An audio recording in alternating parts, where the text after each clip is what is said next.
All right, so we begin today. You guys can open to page 16 in the packet. We'll start on page 16.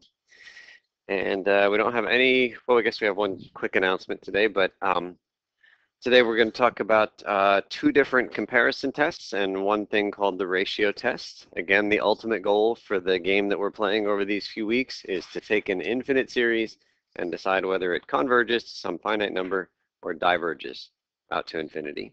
And that's it. It's like a, it's like a true or false, yes, no question. But there's a lot of work involved in deciding whether it's a converge or diverge. So today we will see three new tests that will help us decide whether something converges or diverges. I will remind you we have seen a few different kinds of tests. So the first series we looked at were the geometric series. You guys look at the colors. Which one of my series on the wall is a geometric series? Remember, geometric means you keep multiplying by the same number to get from one term to the next. That is this one over here in blue, the powers of 2. And we can tell right away whether a geometric series converges by thinking about that common ratio. If the common ratio is between two numbers, then the geometric series converges. What are those two numbers? Is it -1 and 1? Okay.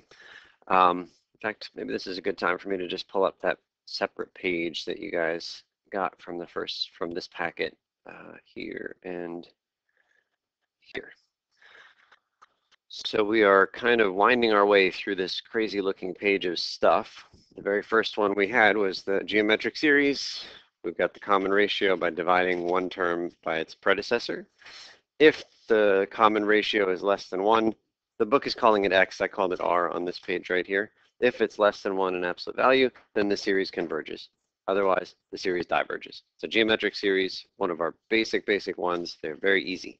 David.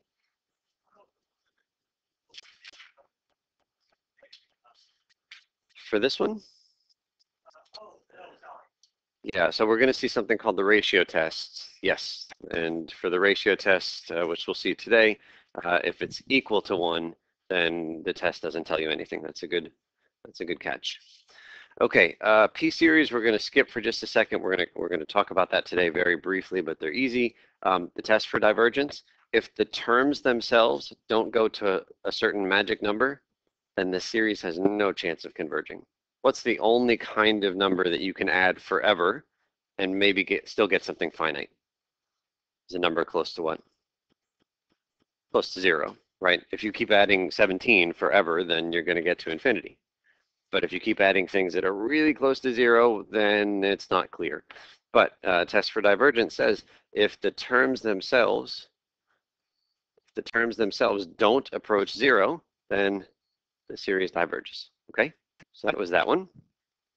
And then the last test that we saw last class was this thing called the integral test. And it basically said, all right, we need a couple of conditions to be met. We need the terms to be positive, and we need the terms to be decreasing. And as soon as you have those two conditions met, you get to use this test. And it basically says you are going to consider an integral instead of considering the series. You're going to consider basically the same function, but stick it in an integral. And this integral test says that the integral and the series do exactly the same thing. If the integral converges, then the series converges. If the integral diverges, then the series diverges. All right, so we saw that last time.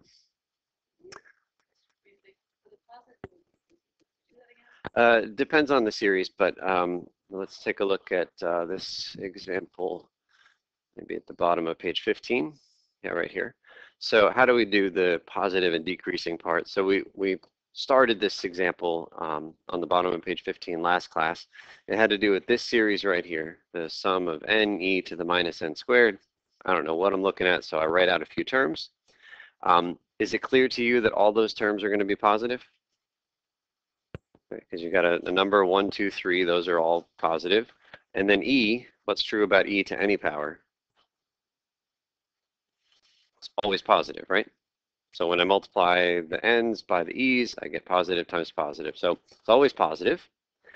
And then to show that the function is decreasing, all right, how much detail we want to put is going to depend on the function itself. Sometimes it will just be clear looking at the function, oh, that's definitely a decreasing function. In this case, well, it's maybe not as clear. But can you tell which term is going to dominate? Is it the n or is it the e part? Which one wins?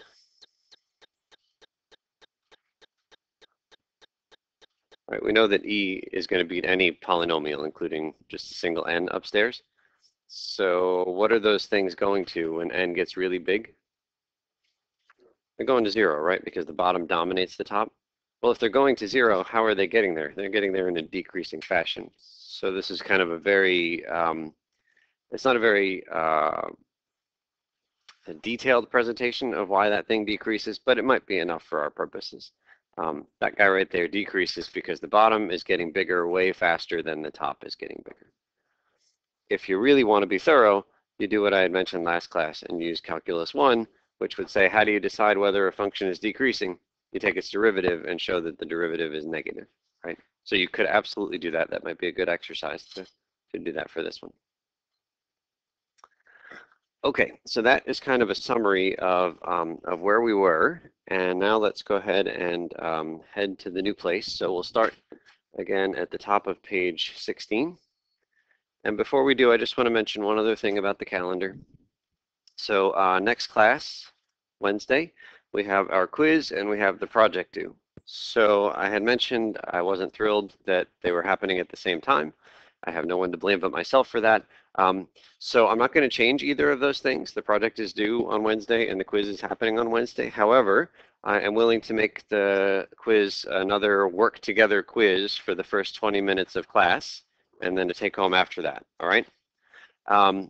And so until 9 o'clock on Wednesday, the quiz is going to be open classmate. And I will get here by, say, 8:15, maybe a little bit earlier. So if people want, if people are able to get here early, I bet some would be able to just finish the entire quiz before 9 o'clock and then be done with it and not have to worry about the take-home part, okay? You're welcome to show up at 8:40 or even 9 if you want to, but then essentially you're making the quiz entirely an individual effort because once we get past 9 o'clock, it's now an individual take-home, all right? Any questions on the quiz? Okay, so let's start here at the top of page 16. And there's one named series that I didn't mention last time, but we should mention it here. So we'll go to 14 here at the top. It says, earlier in the term, we saw the following result when studying improper integrals. We looked at integrals of the form 1 over x to the p from 1 to infinity.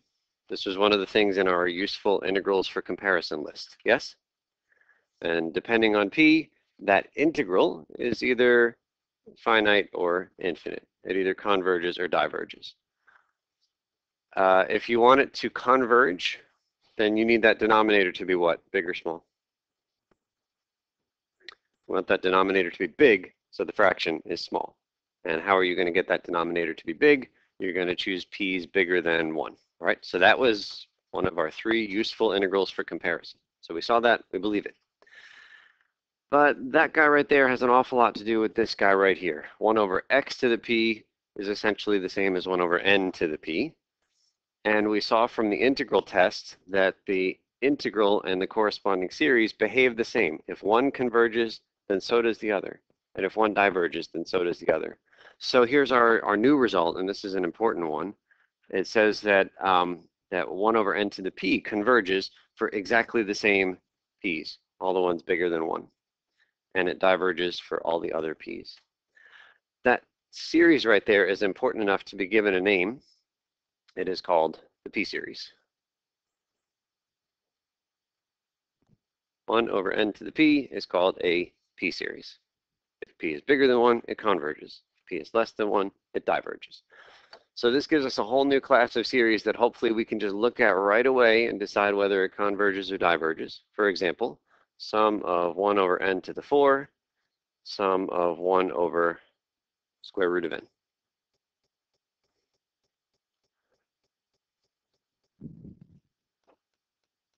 The first one is a p-series. How much is p? P is equal to 4. How does 4 compare to the magic cutoff, which is 1? 4 is greater than 1. Therefore, this series does what? Converges. So the series converges.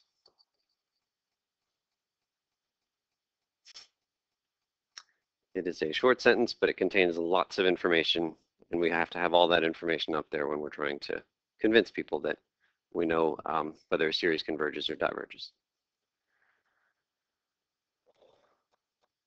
Okay, so there's that one. 1 over square root of n is also a p-series. How much is p? Is half, right? That is 1 over n to the half, which is of the form 1 over n to the p. So very similar sentence. P-series with p equal to 1/2. 1 is the magic deciding number. Which side of 1 are we on? Less than 1. So what happens to the p-series when p is less than 1? The series diverges.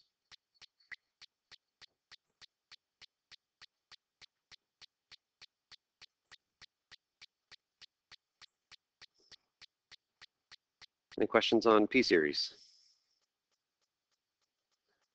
I think I mentioned this the other day, but if a series has a name, it's important. So this is our third series to have a name. The first series we talked about were the ones like on the blue wall over there, geometric series.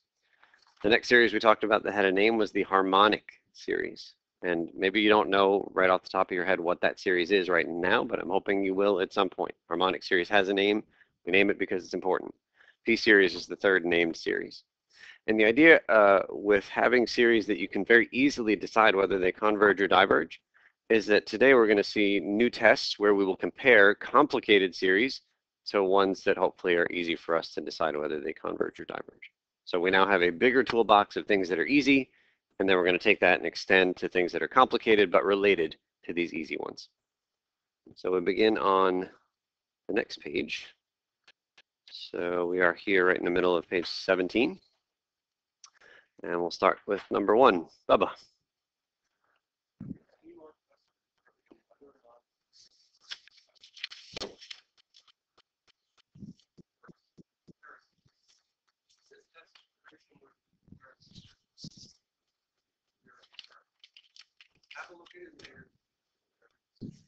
Thank you, David.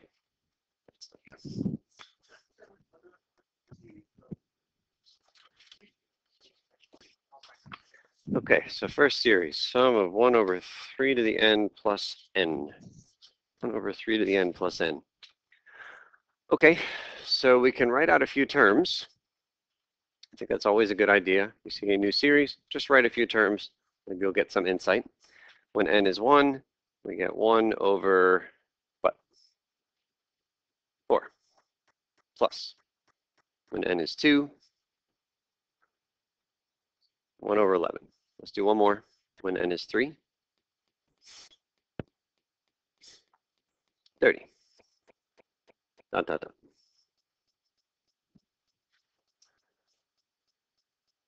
So the first thing that I do once I write out a few terms is cross my fingers and hope that those terms don't go to 0.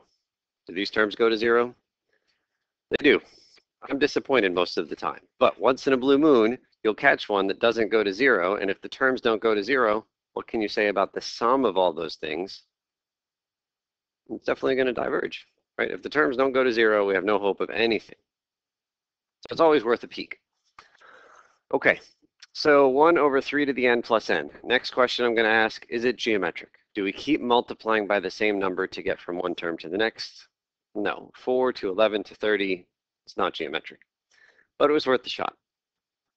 Okay, next thing to do is to start seeing if we can maybe compare that series. Oh, is it a p-series? It's not a p-series. If you could cross off one thing in there, you can make it a p-series. That is not true. If you cross off one thing, you can make it a geometric series. What thing can I cross off and make that a geometric series? If I get rid of that plus n, it is now a geometric series. First term is 1/3, then 1/9, then 1/27, right? That would be a geometric series. I could handle that. So can I just ignore the plus n? Well, I can't ignore it, but I can say that definitely 1 over 3 to the n plus n, how does it compare to the thing that I get when I ignore that plus n? Plus n is disturbing, so let's just get rid of it, and then definitely it's less, right? because the denominator on the left is bigger.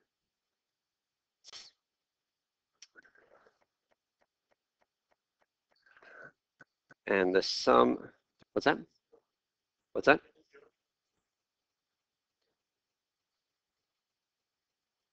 Yeah, it starts with n equals 1. Okay, sum of 1 over 3 to the n. We've already decided what kind of a series is that. That's geometric.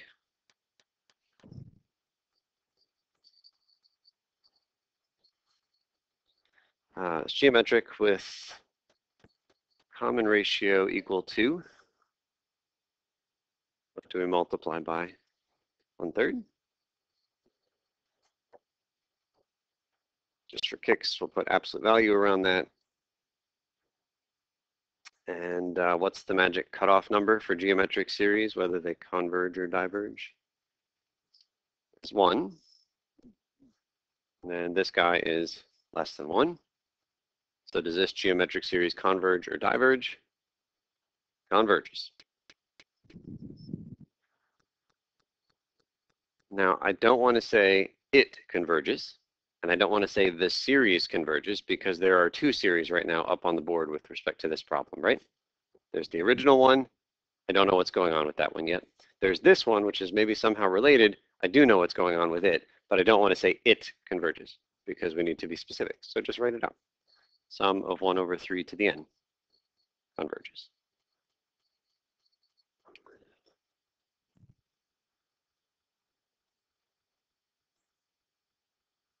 Okay, and then do we see where we're going with this? The series that I want is definitely, what, more or less than the series that I know. It's definitely less than that one. And the series that I know converges. So what about the series I want? Converges. It's smaller than that finite number. Super. That's it. Don't say that, but essentially that's what we're writing. So the summation of 1 over 3 to the n plus n also converges by, and then we'll give a name for, like, every one of these series. You got to name the thing that you're quoting, and this thing that we're quoting is the new thing. It's called the comparison test, which you can feel free to abbreviate CT.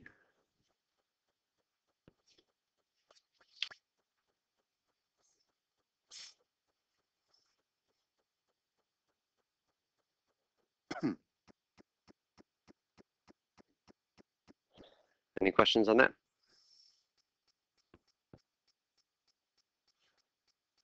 Okay, so then maybe we'll take a quick peek at that one-page reference sheet with all the different tests on it. So the comparison test, one we skipped before. P-series test, we just talked about it today. P-series has the form 1 over n to the p. If p is greater than 1, then the series converges. If p is less than 1, the series diverges. Okay, so that's the first 4 rows. We now just discovered row number 5, the comparison test. So we need the terms to be positive. In fact, we need the terms to be positive for everything until we get down to the alternating series test, which I think is maybe the last one. And you're going to come up with a comparison series, B sub n. We are comparing to the sum of A sub n. That's the one that we're thinking about here. Yeah. So A sub n is the series we're thinking about. We're going to compare it to a B sub n, which is hopefully related but simpler. So if the thing that you are thinking about is smaller than a convergent series, then what happens to the thing you're thinking about? It converges. That's exactly what we just saw. But there's another direction which is useful. If the thing that you want is bigger than a divergent series, then what about the thing you want? It also diverges. But there are 2 other cases which are not at all helpful to us, right? What if you have a divergent series and the one you want is smaller than it? What do you know? Nothing. I'll say it again. If you have a divergent series and the one you want is smaller, that's useless. If you have a convergent series and the one you want is bigger, that's useless. But those are the 2 helpful directions. The useless ones are listed right there. test tells you nothing if you have one of the other two cases. All right, so I think that maybe when we did the comparison test for integrals, Garrett had said, but what if it goes the wrong way, but still you have a gut that it's going to behave the same as the one you're comparing to. What do you do? The comparison test is so nitpicky. If I made one small change, if I change this to a minus sign right here,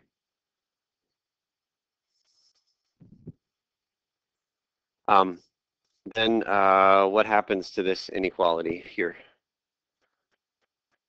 If this is now a subtraction sign, now this flips, right? So the comparison test won't tell me anything.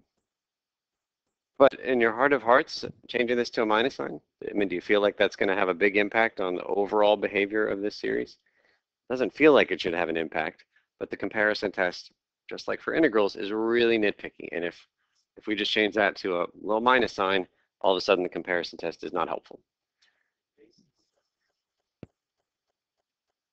I think that even if we make it a minus, it's going to still converge. It's going to do exactly what it did before, but this test doesn't help us. So we will see on the very next page something called the limit comparison test, which will get rid of this very nitpicky nature of this thing.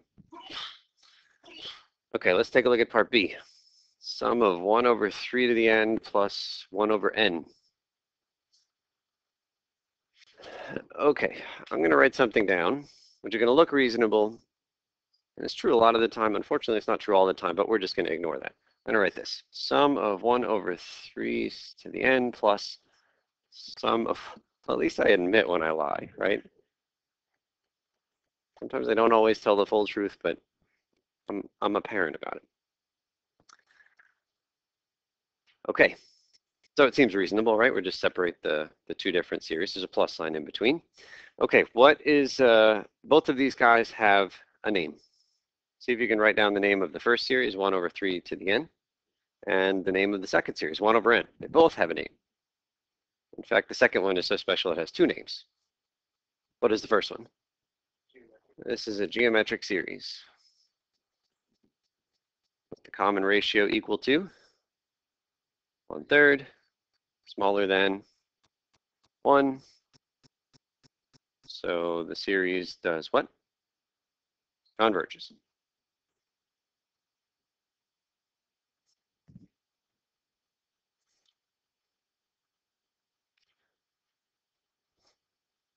A lot of info in that sentence. It's a short sentence, but there's a lot of stuff happening there. I'm hoping with some practice, we'll be able to get all that stuff on a piece of paper. The sum of 1 over n has not one but two names. What is it called?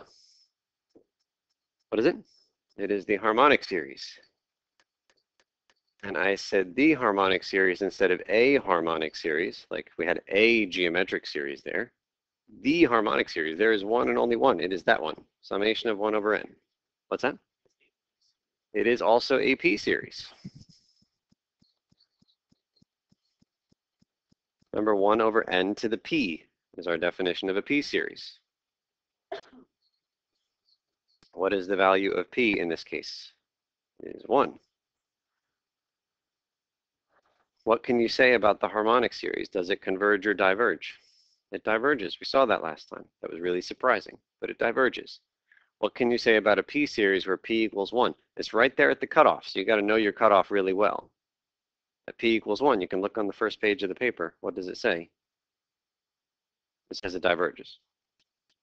P-series, p equals 1. So the sum of 1 over n diverges.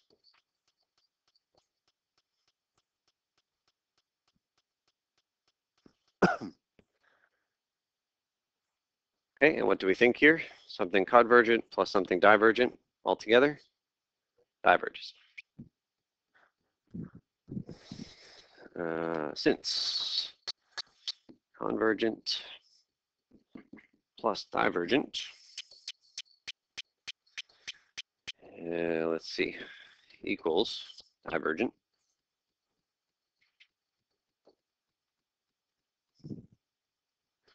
The original must diverge.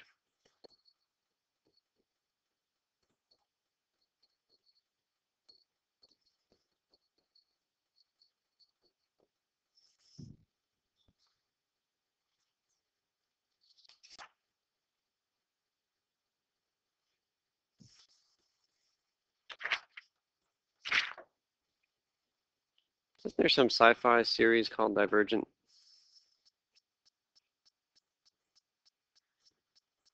I haven't looked at it yet, but I'm really hoping it has a lot to do with this. Okay, so let's go to the next page. Number 2 is just the formal write-up of the comparison test. We've already looked at it from that first page of this packet.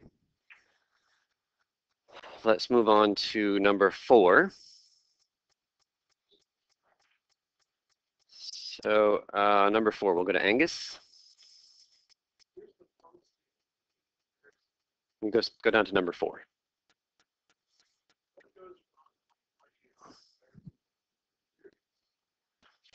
Okay, so sum of n over 2n squared plus n plus 1. It seems like on the bottom, what's going to be the important thing is the 2n squared, right? I mean, the plus n and plus 1 will probably make very little difference in the overall behavior, but we got to be formal at some point. It's okay to informally just ignore these things right here. At some point, we do need to be formal about it.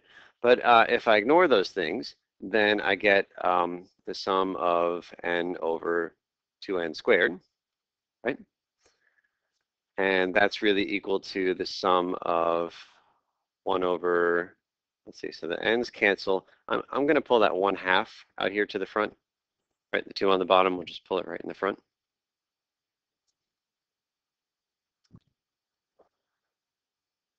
And so this is half of the sum of 1 over n. The sum of 1 over n has a name. Who is that? That is the harmonic series. What does the harmonic series do? Diverges. So I feel like, informally, the original series is going to diverge because it essentially becomes half of this harmonic series. But let's bring the plus n plus 1 back. That makes the denominator what? Smaller or bigger? Makes the denominator bigger, which makes the fraction smaller. So the series that I want is smaller than something divergent. Is that the good direction or the useless direction? It's useless.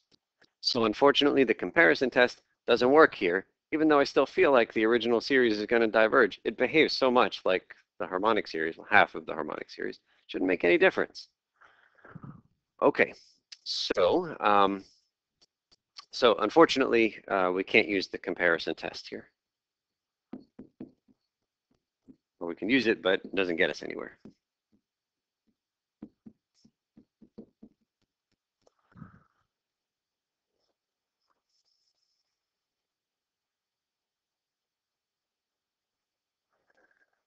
But our sense, we have a sense about the original. Do we feel like it converges or diverges?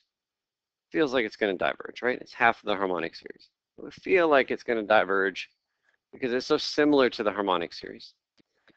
So here's how we deal with things when the comparison test, which is very nitpicky, doesn't work. We've got something much more useful down here in number 5, and it is called the limit comparison test. So here's what we do. We are going to compare the original series. I'll just copy it again. To the series that we got when we ignored the plus n plus 1.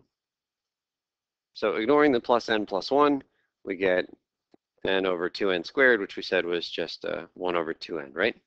I'm even going to ignore the 2. Now, I know technically you can't ignore something like a 2 in the front of the leading term, but I mean, I just feel like the series in question behaves like the harmonic series, that having a half in the front shouldn't make any difference. So I'm going to ignore the 2. Yeah, the half is just a constant. So multiplying something that converges by a half doesn't make a difference. Multiplying a divergent thing by a half doesn't make a difference. Okay, so here's how we do this comparison. First, does everybody see how we got from the original fraction to 1 over n? It's like ignore everything that doesn't matter. So what we do is we're going to calculate a limit. We're going to find the limit as n goes to infinity of one of these fractions divided by the other one. Makes no difference which one you put on top. I'll put the first one on top. This fraction divided by the other fraction. Doesn't matter which one's on top. You type the series that you want and the series that you think is similar, comparing it to, and then you just divide. Then we've got some calculating to do. We need to figure out what this limit is. And depending on what kind of a number we get at the end, that's going to determine whether the two series behave the same. I feel like they should behave the same, but we got to do this calculation. So this is limit n goes to infinity. Divided by 1 over n is the same as multiplying by n. So I'll write the first fraction times n over 1.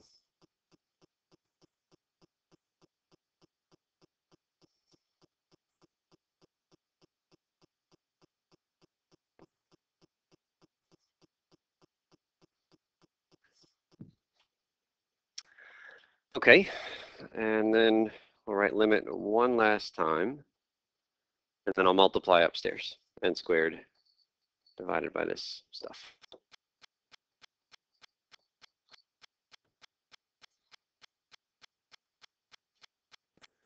And I'm really hoping you can look at that and just know what the limit is equal to without really breaking a sweat.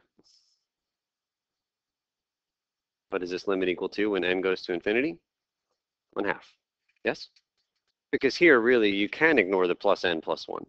We know that the 2n squared is the only important thing down there for the limit. So because the powers are tied, the limit is just going to be the quotient of coefficients, right? 1 over 2. So this limit is equal to 1/2. Any questions on getting that limit?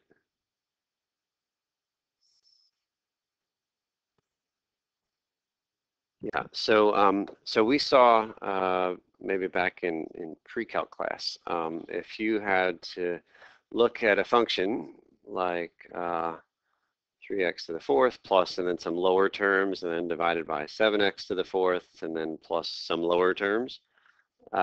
If you wanted to let x get really big, minus infinity or infinity, and it was a tie, then you would just say, oh, the answer is 3/7.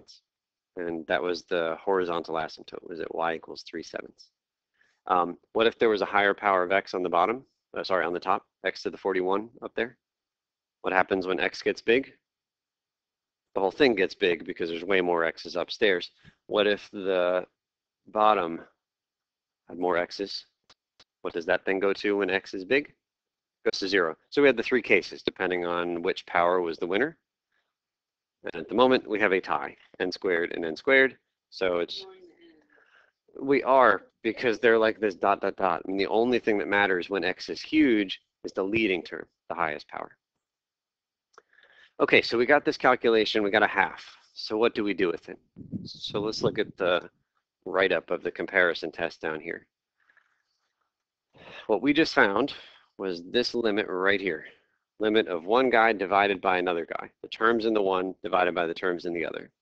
Here's what you were hoping for. With fingers crossed, you want that number that you found, it was a 1/2 in our case, to be finite and not 0. One of the strangest conditions you might ever see on a calculation. You need to be not infinity and not 0. Anything else and you win. Right? Geometric series is really picky. Got to be between -1 and 1. P-series is really picky. Better be bigger than 1. This test, there's a whole range of numbers. Just about any number you name, you're going to win. Not 0, not infinity. There are. Okay, did we win? Is our limit not 0 and not infinity? Yes, we win. So here's what this test says. Then both series do exactly the same thing. Isn't that just saying that all of that's doing, saying you have the same highest power at the top? Yeah, it's saying we've got this, that we've got essentially the same behavior because the power is matched up. So you actually have to divide it there, but it's now the same. I'd like to see some calculation just so that I know what we're doing, but you're right. You've found the heart of this thing in cases where it's, rational function over rational function. It's really just a question of powers. Yeah. Okay, so then let's give a name to this thing right here. I'm going to call it L in the very front. L is equal to this limit. And then our conclusion, since L is 1/2 and it's not 0, it's not infinity, the two series behave the same. Sum of n over 2n squared plus n plus 1 behaves like sum of 1 over n by this new thing, the limit comparison test, LCT.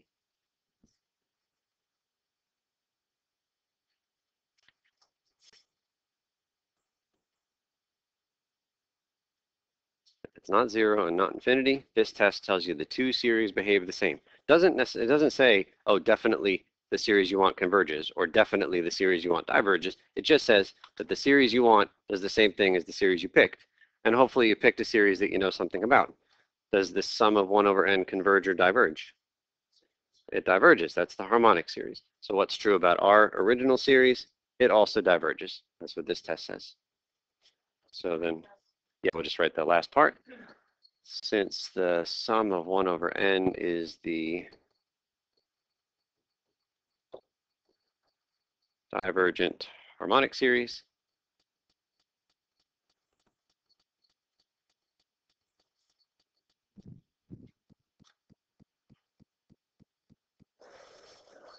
the original one, which we'll write again one last time,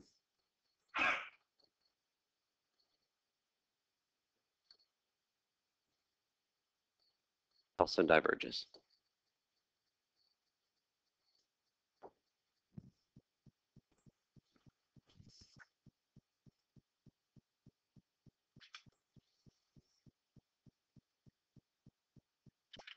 Any questions on that?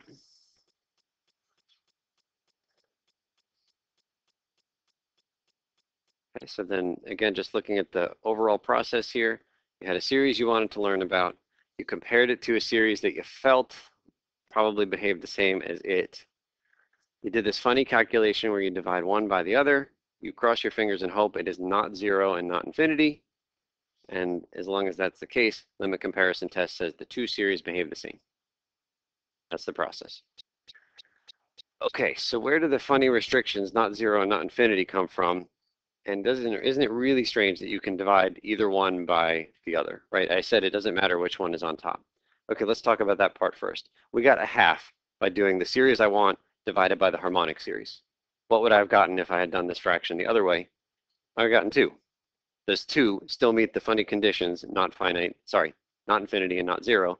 Yeah, so it makes no difference which one you go, because flipping over a finite not 0 number will give you another finite not 0 number.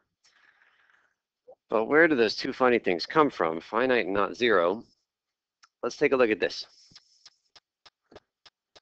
Sum of 1 over 5n and the sum of 1 over n squared. And just suppose that you were trying to figure out what the series do. Now we already know what both of them do. At 5, we can just pull out to the front. It's a 1/5. That's the sum of 1 over n called harmonic. So what does this first series do? It diverges. No question. 1 over n squared has a name. That is a p series. P is 2. Magic cutoff for p series is 1. This is bigger than 1. Does it converge or diverge? Converges. So these two series, the first one diverges, the second one converges. But let's suppose that you didn't know. Let's say you didn't know the first one diverged, but you wanted to maybe compare it to the second one. Is this a good comparison to make? No, right? The 5n is not the right thing to compare to with an n squared. So this is a bad choice. But just suppose that you make a bad choice for some reason. What will this limit comparison test tell you? Because it's quite strange. It says the two series behave the same as long as you get not 0 and not infinity, right? Okay, well, let's actually do a calculation here.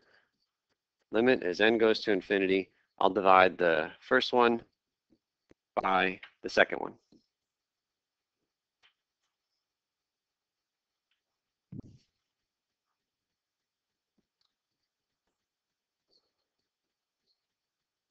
And so again, we'll flip over the bottom. So we get n squared over 5n.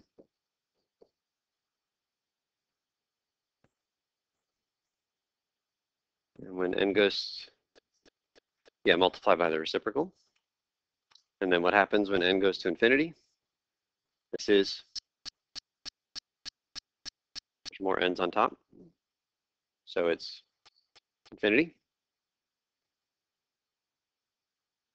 So what does the limit comparison test tell you? It says you picked a series that isn't comparable to the one that you wanted. These two series, maybe they behave the same, but the limit comparison test does not tell you anything. So what does it say on that first page here?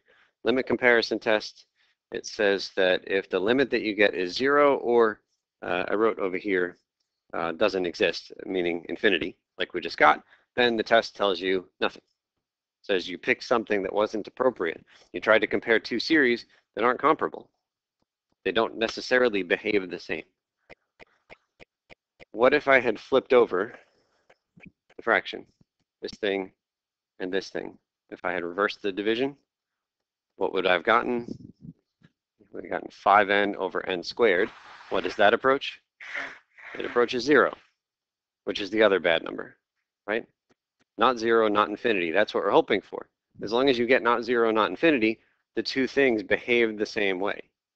If you got 0 or infinity, you chose poorly. You didn't pick something that that is similar enough to the thing you wanted. Any questions on that? So in some sense, the comparison test, the really nitpicky one, is superseded by this one. Anytime the comparison test works, so will this one. But there are many cases where this one works and the comparison test won't. I'll never force you to use the comparison test. You can ignore it and just use this every time. It's much more powerful. Okay, what if we try in number 8? So the comparison test and the limit comparison test for the sum of n squared over 2 to the n. N squared over 2 to the n. Let's write out a few terms. I always cross my fingers and hope I get not 0, but let's write a few terms out. When n is 1, 1/2 plus when n is 2 is 1. Oh, this is super, right? Maybe it's not going to go to 0. If those things get bigger, then I can say right away the series diverges. When n is 3, 9 over 8. We're feeling pretty good, right?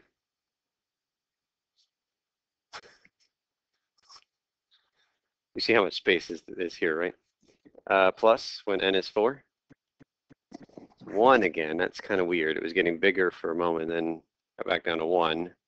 Plus when n is 5, 25 over 36. And as n gets bigger, which one of those things is going to win, the n squared or the 2 to the n? Exponential function is 2 to the n. So sadly, we were a little bit deceived in the beginning. It looked like maybe it wasn't going to 0, but in fact, it will go to 0 really quickly now that we're kind of past this breaking point. Yes, thank you. I should have looked at my blue list over here. Okay, so we've written a few terms. The terms go to 0. That's unfortunate, but it's still worth a peek. Okay, so let's try the comparison test. N squared over 2 to the n. It's not a P-series. It's not a geometric. It's kind of like a combination of the two. So, okay, so let's try the comparison test. All right, n squared over 2 to the n. What if I just get rid of the n squared, that thing, just to try to make it easier? Which way does the inequality go? Less or greater?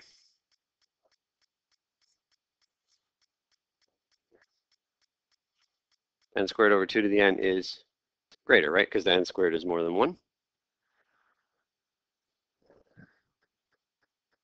And 1 over 2 to the n, stick a summation in front of that, it has a name. What kind of a series is 1 over 2 to the n? It is a geometric series. And you can see that we keep coming back to the named ones because everything for today is all about comparing. So you better compare to something you know.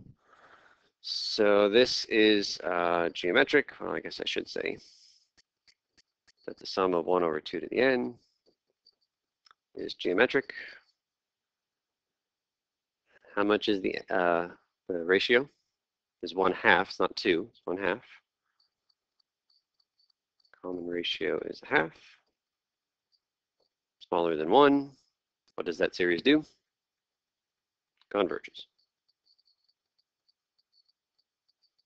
Converges.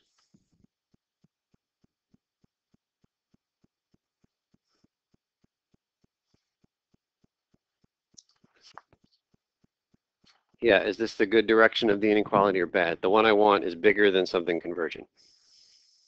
That's bad, right? The comparison test doesn't help me.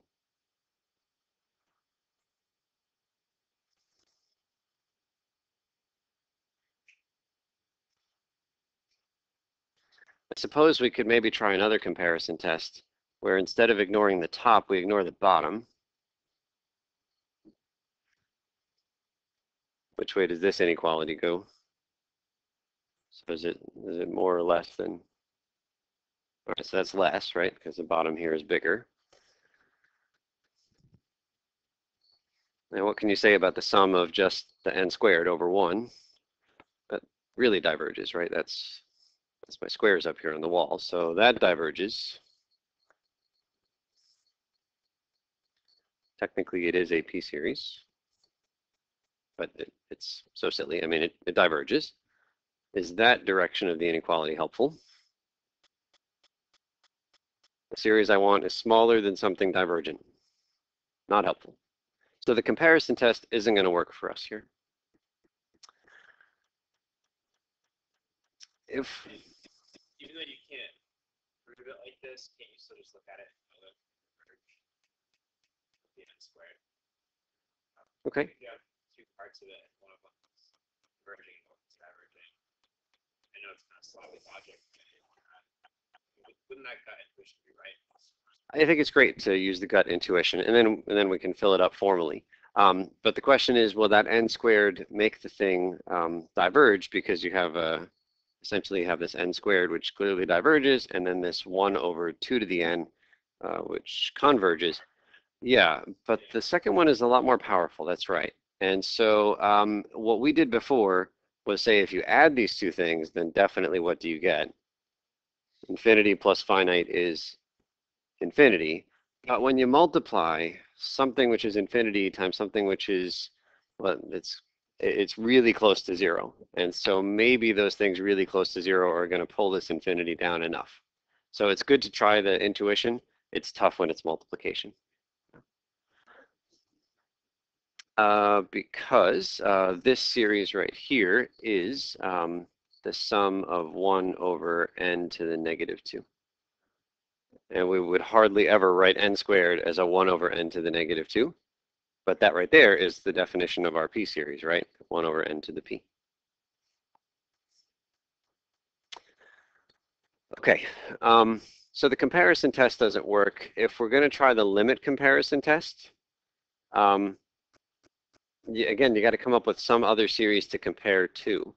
So it feels like the two things maybe we can compare this to are either 1 over 2 to the n by ignoring the n squared, or n squared over 1 by ignoring the 2 to the n, right?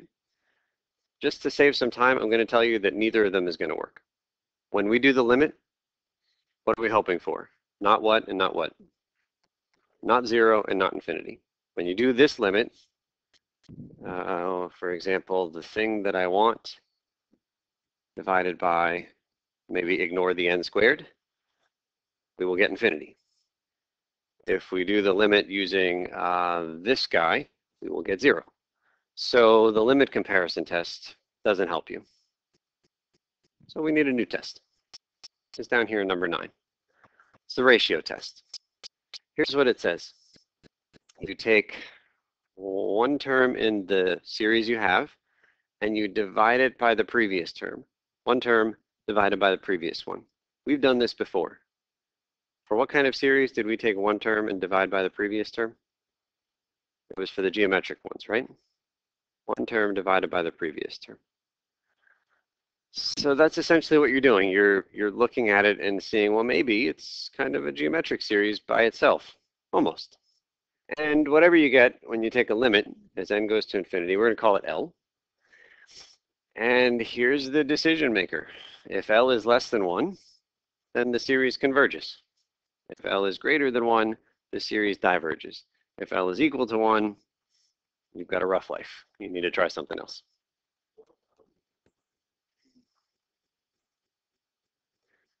It's not that the consecutive ones are the same because this is a limit as n goes to infinity. So way down at the quote end of this series, the terms are all basically the same, but they could all basically be 0, and it turns out it could converge or diverge. So it's not like we're saying 5, 5. What's that? No, but if this was like a 0.00001 divided by roughly the same number but a slightly different number, they could be so close to 0 that maybe the series converges or maybe it doesn't. Yeah.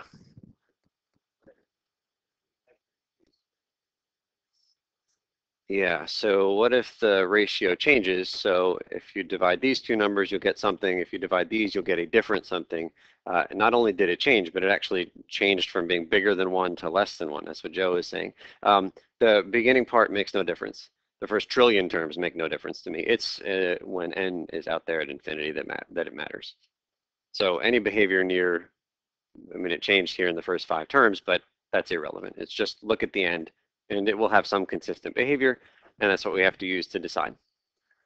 So let's try the ratio test on this series that our other tests have failed on.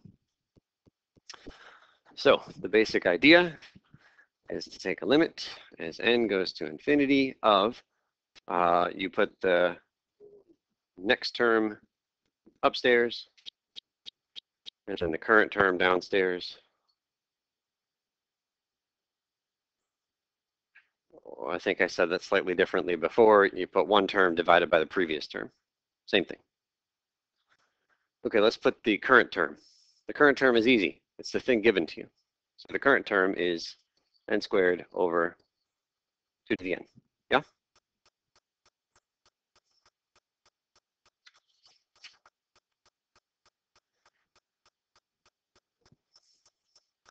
The next term is the one where you replace all the n's with n plus 1s. That's what this thing, see the two yellow highlighted things? The one upstairs says a sub n plus 1. It's finding the term where all of the n's are really n plus 1s. So we'll write that. Replace each n with n plus 1.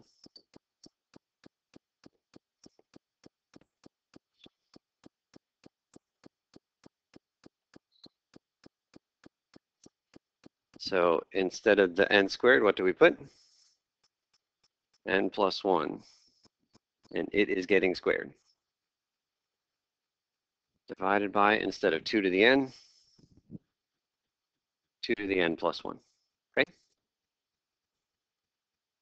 So all the n's become n plus 1s.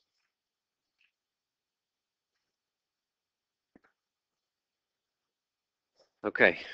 All that work that you guys did in your old algebra classes with complex fractions, it's either coming back to pay off or haunt you. So we need to do this calculation. And ultimately, after we take a limit, we're going to get some number, and we're going to compare that number to 1. That's the whole goal. The big part of this problem is this calculation. Okay, first, instead of dividing by a fraction, what can we do? Multiply by the reciprocal, so we'll do that. Oh, one little detail. Technically, up here, you see the yellow highlighted thing?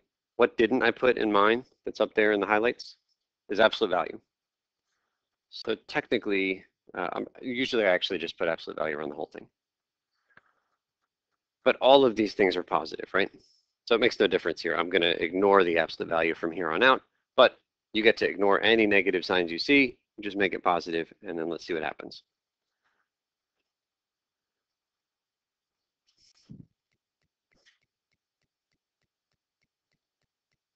Okay, so this equals limit n goes to infinity. Okay, so I'm going to copy the top fraction. And then we said multiply by the reciprocal.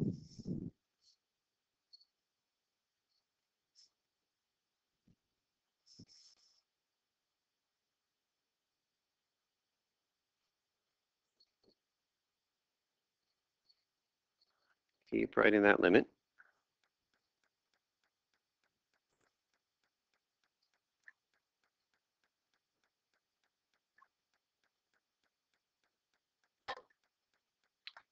Okay, what happens with these 2 to the n's?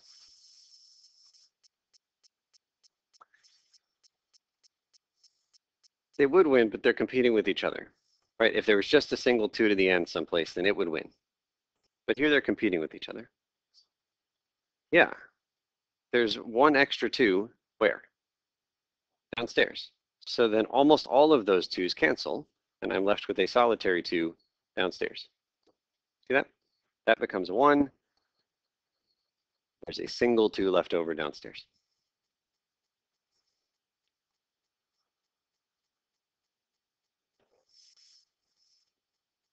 Okay, and then let's go ahead and distribute the n plus 1 squared upstairs. N squared plus 2n plus 1. And then I'm copying the n squared downstairs.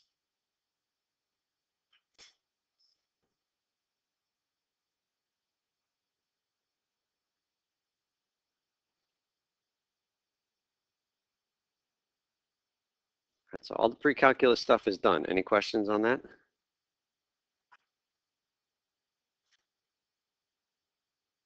Okay, and this is another limit I'm hoping we can just look at and decide what it's equal to without breaking the sweat.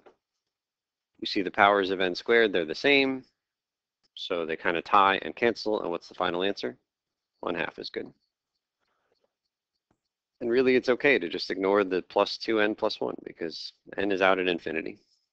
So the leading term is the only one that matters there.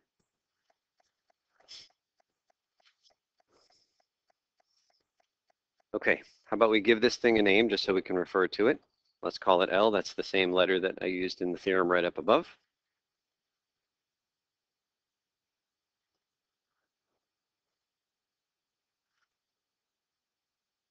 Okay, and then all we need to do is write our conclusion. Since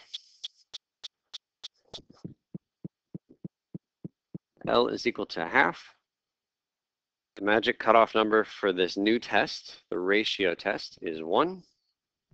1/2 is less than 1. What does the decision tree up there say? The series converges. That's it.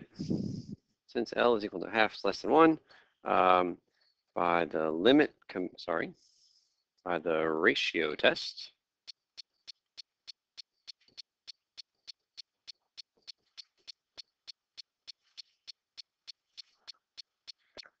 the series converges. And but again, I don't like to say it or the series. I want to just write the thing out.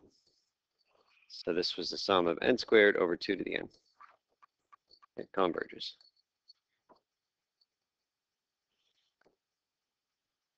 So the 2 to the n, Garrett, won out over the n squared.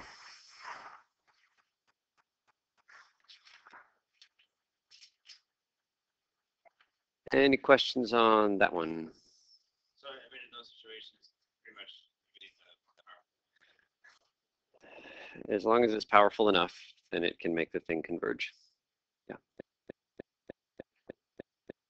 Okay, let's try another ratio test on the next example. Sum of 4 to the n over n factorial. This is the first time we're seeing what in a series? It's factorials. So we talked about factorials with the gamma function. Factorials are going to play a very prominent role for us in like a week or two. So let's, it's a new series. Let's write out a few terms. And again, being the eternal optimist, I just hope that once in a while it's not going to go to 0 and then we'll be done. When n is equal to 1. 4 over 1 factorial, that's 4. Good. Feeling pretty good so far. When n is 2. Yeah. Plus. When n is 2, we get 8. 16 over 2. All right. Plus. When n is 3. 4 cubed is 64 divided by 3 factorial. 6. 64 divided by 6, even bigger than 8. But again, we want to make sure we really have a handle of the behavior before we say those are not going to 0. when n is 4. So 4 factorial is actually on the wall here, but you got to know what you're looking for. Sorry, 4 to the 4th is on the wall, because 4 to the 4th is really 2 to the 8th, which is up there. 256 divided by 4 factorial is 24. That's even bigger. That's more than 10. And this is kind of strange, actually, because we're taught that what beats every other kind of function? Exponentials, right? And do you see an exponential in here? 4 to the n, that's an exponential. So it feels like it's going to win, and in fact, it's already up at 256 when the factorial is a paltry 24. Let's see what happens if we get a little bit bigger. What if instead of writing out some terms here, let's go out to the 10th term. 4 to the 10th, and then 10 factorial. Can we get some calculators going here? 4 to the 10th and 10 factorial. 4 to the 10th is on the wall, because it's really 2 to the 20th. It's the last guy out there. So this one is like roughly 1,000,000. All right, so then 10 factorial is about 3.5 times 4 to the 10th. And then do we have a sense of like which one, because like we say exponential beats everything, but we never considered factorials. So Josiah thinks factorial is going to win. 4 to the n just says multiply a lot of 4s together, right? But if you're at like n equals 100, 100 factorial says you're doing 100 times 99 times 98 times 97 all the way down to 1, as opposed to 4 times 4 times 4 times 4, 100 of them. So it's the same number of terms, but once n gets big enough, you're multiplying a lot of numbers that are bigger than 4 down here, and a lot of 4s up here. So when we said exponential beats everything, well, we weren't fully truthful. Factorial beats exponential. So sadly, the terms actually do go to 0, even though it takes a little while to get there. So let's try our ratio test. It turns out the ratio test is really a good thing to try as soon as you see a factorial. And that's written down below. Okay, so the ratio test. Limit as n goes to infinity of, okay, we'll put the downstairs one first. Here it matters the order that you divide. It's always the next term divided by the current one. So what goes downstairs? Is what we have, the 4 to the n over n factorial. That always goes downstairs. Upstairs is the next term. All of the n's become n plus 1s.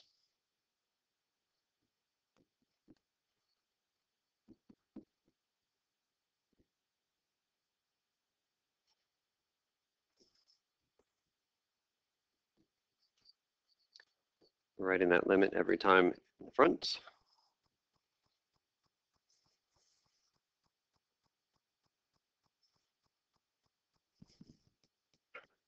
So before we take stuff out, let's get it so it's not a complex fraction. So again, instead of dividing by this thing, multiply by the reciprocal.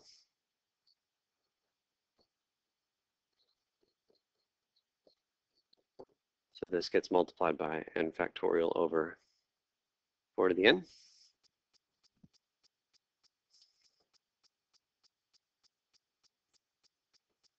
When I was myself a student in Calc 2, that would be my first step right there. I would just know, oh, it's going to be a fraction over a fraction, so let me multiply by the reciprocal.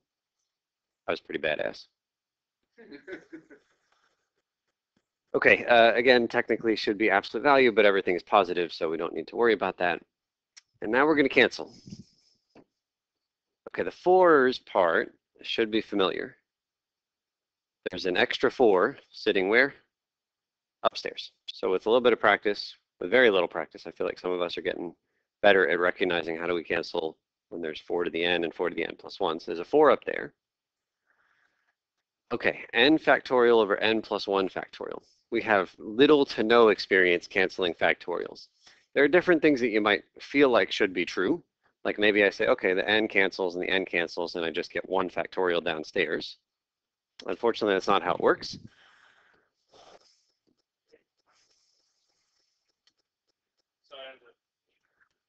No. Let's see what we get when we cancel first, and then we'll do this limit. So n factorial over n plus 1 factorial.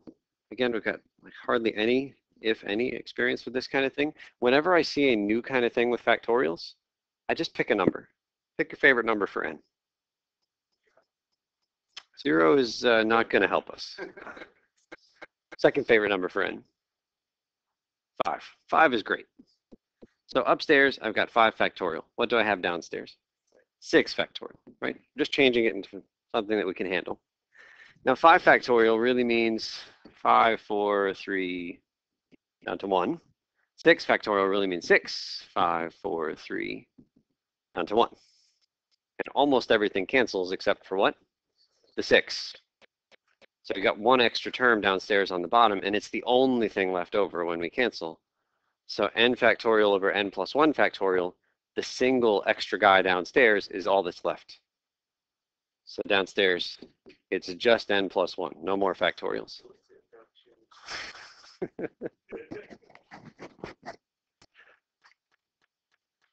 Other questions on that canceling?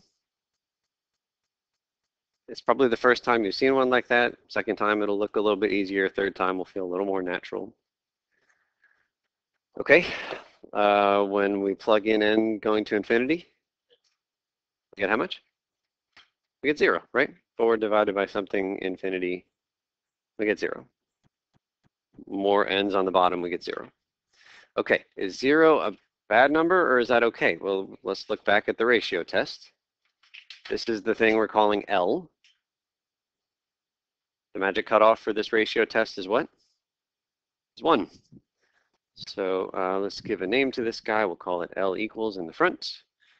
And then we'll write our conclusion. 0 is a perfectly good number. We'll have an answer here. Since L is equal to 0, what's the magic cutoff for the ratio test? Is 1. 0 is less than 1. And we just need to know what that means. What does it mean? By the ratio test, the series that I wanted here, 4 to the n over n factorial, converges.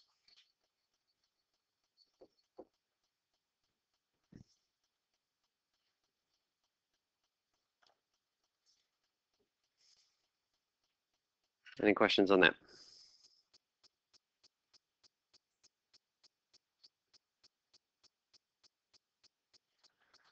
Okay, we don't have time to do the entire calculation for part C, but in part C, we see one that we've already dealt with today. What did this one do? Do you guys remember? This one converge or diverge? This one, it diverged. Yeah, we ignored the n plus 1, and it was essentially the harmonic series. Okay, so we had to do some work to get that, but this one diverged using the limit comparison test. So what would happen if we did the ratio test? So I'm going to say this would be really good practice to try. But if you actually do the ratio test, the limit that you get, you know, where you take the next term and you divide it by the current term, that dot, dot, dot hides a lot of work, but I will tell you that you will get 1. What does the ratio test say when the limit is equal to 1? It says you wasted a lot of your time in the dot, dot, dot because the ratio test doesn't give you anything useful. It doesn't mean it converges. It doesn't mean it diverges. It means you got no information from doing this. So I include this example just to kind of give you the moral of the story here. The ratio test is really good for certain things, but not appropriate for other things. And if you know which is which, you might prevent some false starts. So it says it right down here.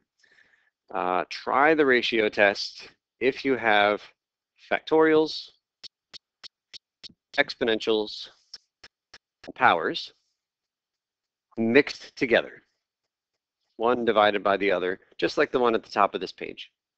4 to the n over n factorial. On the previous page, we had 2 of these things mixed together, one divided by the other. But don't bother with the ratio test when you have quotients of polynomials like that one right there. You will get 1 every time.